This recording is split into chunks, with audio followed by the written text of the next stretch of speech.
সাল্লি আলা সাইয়্যিদিনা মাওলানা মুহাম্মদ ওয়া আলা আলি সাইয়্যিদিনা রাসূলানা মুহাম্মদ। কোথায় রইলেন দয়ার নবীজি, ওই আপনার উম্মতকে ভুলিয়া আপনি বিনে কি লাভ হবে এই দুনিয়ায় বাসিয়া। আল্লাহুম্মা সবাই সাল্লি আলা সাইয়্যিদিনা মাওলানা মুহাম্মদ ওয়া আলা আলি সাইয়্যিদিনা রাসূলানা মুহাম্মদ। কাফনের কাপড় পরতে হবে। বলেন তো কাপড়ের কাপড় ছাড়া কেউ চলবো ভাই? চলবো? আমরা যত দামি কাপড়ই বলি সব খুলে নেবো, কি বল? একবারে খুলে নিয়ে একটা করে ভালাইবো, তার মধ্যে কাপড় পরাইবো। কাফনের কাপড় পরতে হবে, ওই কাপড় তো তোমার থাকবে না। ধনী হওয়ার গরিব হও, আজরাইল কাউকে ছাড়বে না। আল্লাহুম্মা সাল্লি আলা সাইয়্যিদিনা মাওলানা মুহাম্মদ ওয়া আলা আলি সাইয়্যিদিনা রাসূলানা মুহাম্মদ। লা ইলাহা সবাই লা ইলাহা ইল্লাল্লাহ। আসমান বলে এক আল্লাহ, জমিন বলে এক আল্লাহ, পশু পাখি বলে এক আল্লাহ, মানুষ ও মানুষ আমরাও বলি এক আল্লাহ। লা ইলাহা ইল্লাল্লাহ, লা ইলাহা ইল্লাল্লাহু মুহাম্মাদুর রাসূলুল্লাহ। সকলে বলেন সাল্লাল্লাহু আলাইহি সাল্লাম। আমরা একটু তাকবীর দিয়ে শয়তান দাবরা দেখি কোন শয়তান এসে এর মধ্যে ভরে গেছে, যেন মানুষ এসে হইতেছে না। এজন্য শয়তান দাবরা দিই, মানুষ চলে আসবে ইনশাআল্লাহ। নারায়ে তাকবীর, লিল্লাহি তাকবীর। কোরআন হাদিস যেখানে, এ আলেম ওলামা যেখানে, নবী রাসূল যেখানে, আল কোরআনের আলো সব জায়গায় জ্বলো। লিল্লাহি তাকবীর। আলেম ওলামা যেখানে, এ শেখ হাসিনা যেখানে, থাকা যাব। কারণ নৌকা মার্কা বললে বিবাদ, কি বলেন? এতদিন ওটা না থাকলে এবার বিবাদ ছিল, ওটা না গেলে এখন ওইটা খালি বলে দেখেন মায়ের অভাব না, কি বলেন? আমরা মায়ের খাইতে রাজি না, কি মুসলমান ভাই, ঠিক কি না? এজন্য আমরা ওই ওর পক্ষে না, আমরা কোরআন হাদিসের পক্ষে আছি। আজকে বাংলাদেশে অত্যন্ত মানে করুণ অবস্থা চলতেছে, জানেন কি আপনারা? হিন্দুরা এমন জোট হয়েছে, আমরা মুসলমান জোট ছেড়ে দিছি সব, কারো তো মিল নাই।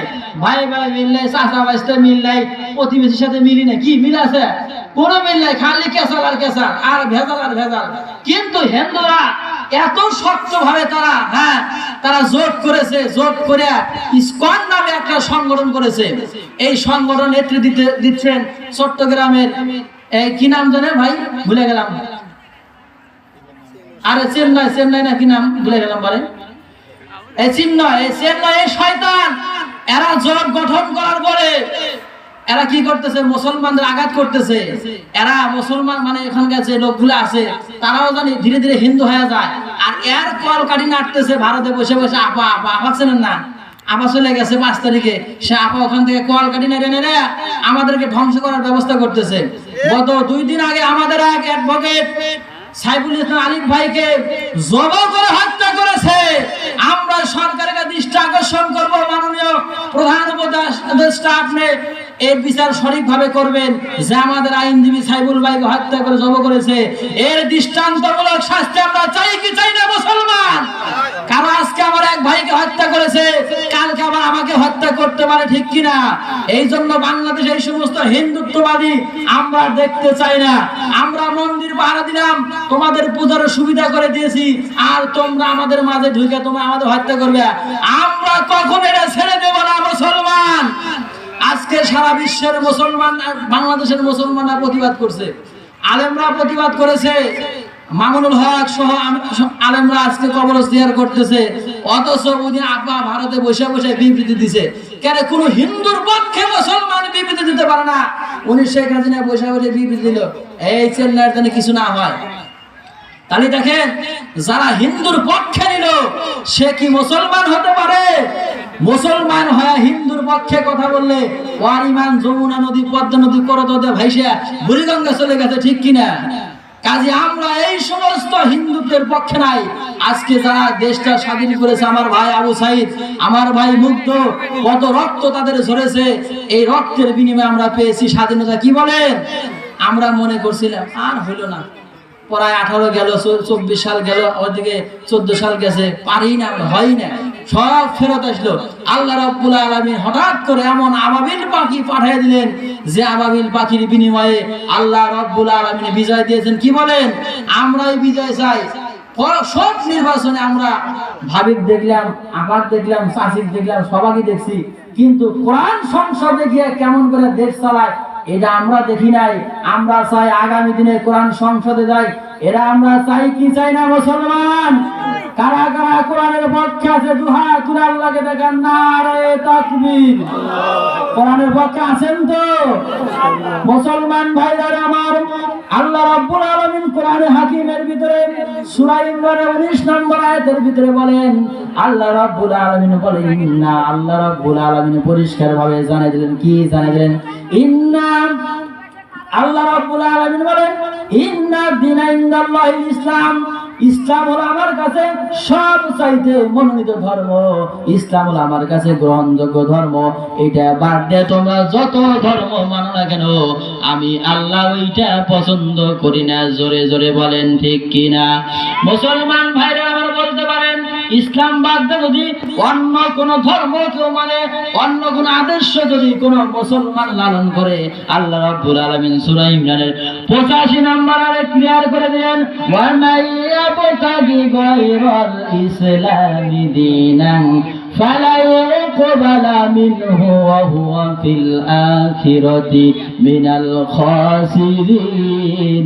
জোরে জোরে বলেন আল্লাহু আকবার। ইসলাম ছাড়া যদি অন্য কোন আদর্শ, অন্য কোন দল, অন্য কোন নীতি মুসলমানের সন্তানগুলো গ্রহণ করে, তারা কিয়ামতের আল্লাহ রাব্বুল আলামিন কঠিনকালে তাদের ইবাদতগুলো গ্রহণ করবে না। কিয়ামতের ময়দানে সবচাইতে ক্ষতির ভিতরে এই লোকগুলো পড়ে যাবে। জোরে বলেন না নাউজুবিল্লাহ। সবচেয়ে বিপদের ভিতরে পড়ে যাবেন আপনি যদি আল্লাহর আইন বাদ দিয়ে মানুষের তৈরি করা কোন আইন মানেন। দেখেন, আমরা যারা বাংলাদেশে আছি, এই যুবক ভাই একটু সামনে এসে বসে পারে, দূরে থেকে বোঝা যায়, এ ভাই এদিকে আসো। দেখেন, আমরা যারা আছি ভাই, দেখেন, নামাজ যারা পড়ি না তারাও বিশ্বাস করি মরা লাগবো। কি মরা লাগবে? কি লাগবে না? এই যে আয়োজনটা হয়েছে গত বছর, আগামীতে আয়োজন থেকে এই লোক আর পাবেন না, একদিন চলে যাবো। আজকে জুমার দিন সরকারি অফিস বন্ধ হয়েছে কিনা? কবরে আযাব আল্লাহ রাব্বুল আলামিন বন্ধ করে দিয়েছে। কবরে যাওয়ার পর ওই লোকগুলো বলছে, হায় আল্লাহ, আর একবার যদি সুবহানাল্লাহ বলে মানে জান্নাত বড় একটা পেলাম। কি করেন? আমরা বিয়ে বাড়ি যাওয়ার পরে হ্যাঁ খুব দেখি যে এত জিনিস পেতে খাবো, আফসোস হয় কি হয় না? কিন্তু কবরে যাওয়ার পর আফসোস করবেন, আল্লাহ একটা আমল যদি বেশি করতাম, কাম হয়ে গেছে। তো দেখেন, এই যে 16 বছর বগুড়া মিছিল হয়েছে বিভিন্ন জায়গায়, যে নারী পুরুষের সমান অধিকার, ওই কয়েকজন নারী সামনে দিয়ে পুরুষের সামনে পিছনে দেয়, নারী পুরুষের সমান অধিকার দিতে হবে, দিতে হবে বলছে কিনা? এরকম দেখাইছে দিতে হবে, দিতে হবে। এই যে রাজশাহী পর্দার তীরে কয়েকদিন আগে মাহফিলে গেছিলাম, জেলে পল্লী যারা আছে রাত্রে মাছ ধরে, রাত্রে মাছ ধরে ওই কুড়ে ঘরের ভিতরে খুব সিম্পল একটা ঘর তৈরি করে বসবাস করে। হঠাৎ ঝড় উঠে আসছে, রাত গভীর হয়ে ঝড় উঠে আসছে। তো স্বামী করছে, বই আমার তো খুব পেশাব লাগছে। এখন বলেন, পেশাব যদি লাগে কুলান যায় বলেন তো, আর সহ্য করা যায় না। বউ করছে যে ঝড় যদি দরজা খুলে দিই, বাতাস ঢুকে তো ঘর করে যাবো, তা কি করা যায়? বলে দরজার উপর দিয়ে যে ফাঁকা আছে, তুমি আমার ঘাড়ের উপর ওঠো, ওইটা পাইপটা বের করে পেশাব বেড়ে ফেলে দাও।